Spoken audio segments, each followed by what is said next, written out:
Jennifer Reynolds is pursuing a Master's of Arts in Christian Leadership degree at the North American Baptist Seminary. Every time I tell people that I go to the seminary for my master's degree, the next question that comes is, so where are you going to be a pastor? What church are you going to go to? But Reynolds has no intention of working in a church, right now anyway. My passion is to work with college women and college students, because I think those are the most pivotal times. While a Master's of Divinity degree is the most popular among grad students at NABS, the school offers many career opportunities in addition to pastoral ministry.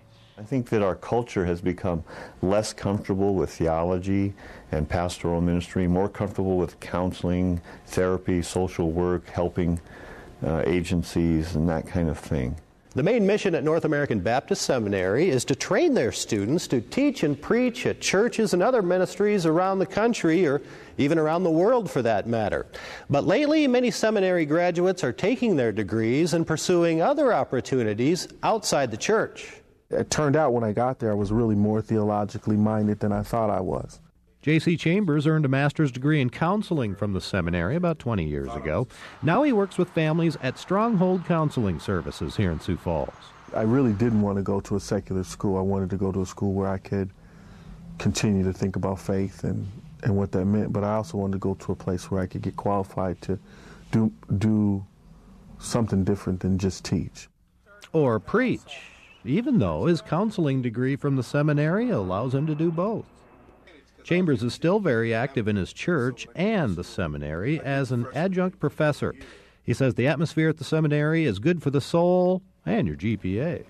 There was a kind of quality of fellowship that happened between students and students as peers, and there was even kind of a richness that occurred between the faculty and staff, that because of their faith, they let us in their lives, in their homes, and there was kind of an opportunity for faith growth and mentorship.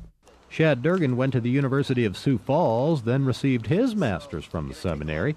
Now he's the dean of students at USF.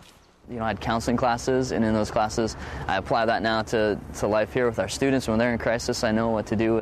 Durgan says he too appreciates the smaller, more personable environment associated with the seminary, and a lot of the training he received there has helped him in his own career outside the church. At seminary, I took a preaching class. Well, that's made me a much better public speaker. NABS opened its doors in Sioux Falls in 1950. President Hagan says it's been growing ever since. Although the overall mission remains the same, the curriculum has changed a bit to better accommodate the demands of a changing society. There's kind of more openness to helping people and yet connect their Christian roots and their direction in their life through a seminary education. Which describes Durgan, Chambers, and Reynolds, who hopes to graduate and work with college students in some capacity. Her degrees from NABS should give her plenty of options. I can work at a faith-based institution in student development. I can work at a state school in student development. I can work at a parachurch organization. The motto of the NABS, equipping leaders, transforming lives, and preparing soon-to-be professionals for all kinds of careers, including the ministry.